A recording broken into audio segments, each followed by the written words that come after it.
ரகுவம்சம் 19ஆம் பகுதி.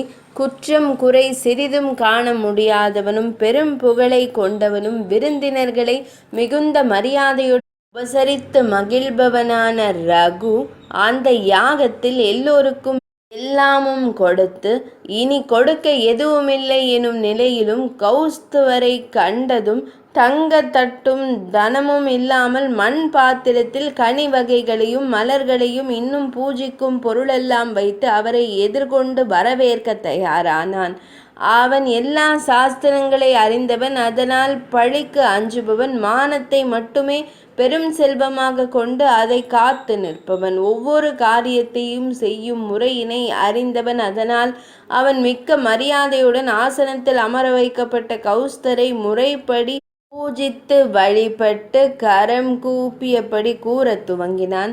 தர்பை புல்லின் நுனி போல் கூறிய அறிவுடைய முனிவரே, இந்த உலகம் சூரியனிடமிருந்தே உணவு உணர்வு என எல்லாமும் பெற்று கொள்வதைப் போல பரதந்து மகரிஷி எனும் ஞான சூரியனிடமிருந்து நீர் எல்லா ஞானமும் ஒளியும் பெற்று திகழ்கின்றீர் என போற்றிய ரகு பரதந்தரின் நலம் குறித்து விசாரிக்க தொடர்ந்தான்.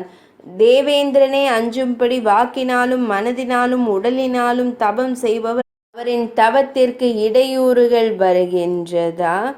அப்படி வந்தால் அவைகளை எல்லாம் நீக்கும்படி காவலர்கள் உள்ளனவா?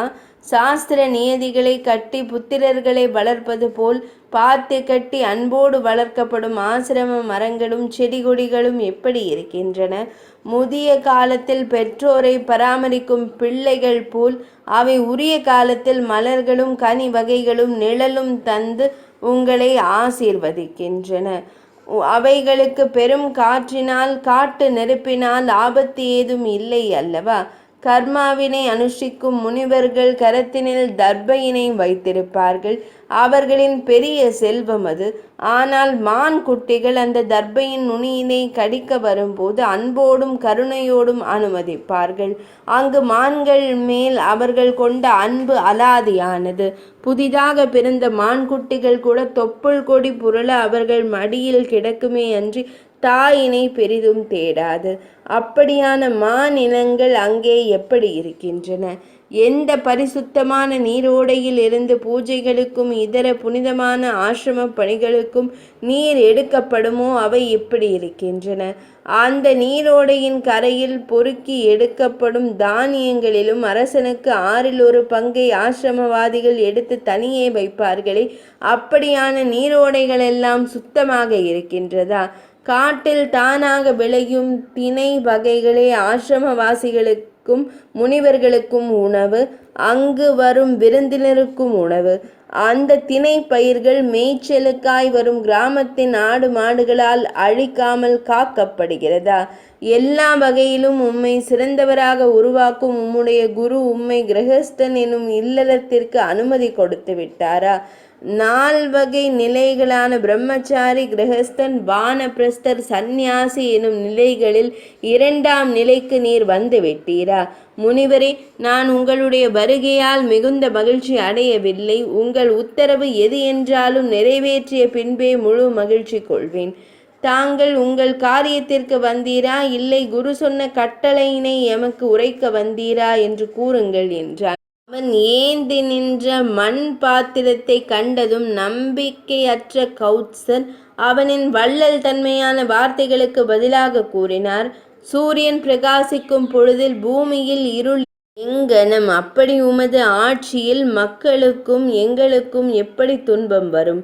மன்னா, பெரியோரிடம் பணிவாய் நடந்து வேண்டியன செய்தல் உங்கள் குலவழக்கமே. ஆனாலும் தாம் உமது அன்பாலும் பண்பாலும் பணிவாலும் அவர்களை எல்லாம் மிஞ்சி விடுகின்றீர்.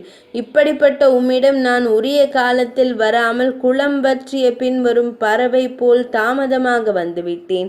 அந்த ஒரு வருத்தமே என்னில் மிஞ்சி இருக்கின்றது. உமது நிலையினை காண்கின்றேன். விளைந்த திணையினை பறித்த பின் எஞ்சியிருக்கும் தண்டு போல் இப்போது நீர் எனக்கு தெரிகின்றீர்.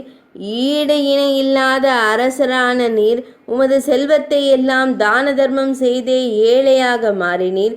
இதுவும் உமக்கு நல்லதே. ஆம், பெரும் செல்வம் கொண்டு தானம் செய்யாமல் வாழ்வதைக் காட்டிலும் தான தர்மம் செய்து ஏழையாவது சாலச் சிறந்தது. சந்திரனின் 16 கலைகளை தேவர்கள் பருகியே அவன் கரைந்து விடுவான். ஆனாலும் அமாவாசையில் சூரியன் அவனுக்கு எல்லாவற்றையும் மீள கொஞ்சம் கொஞ்சமாக கொடுப்பார்.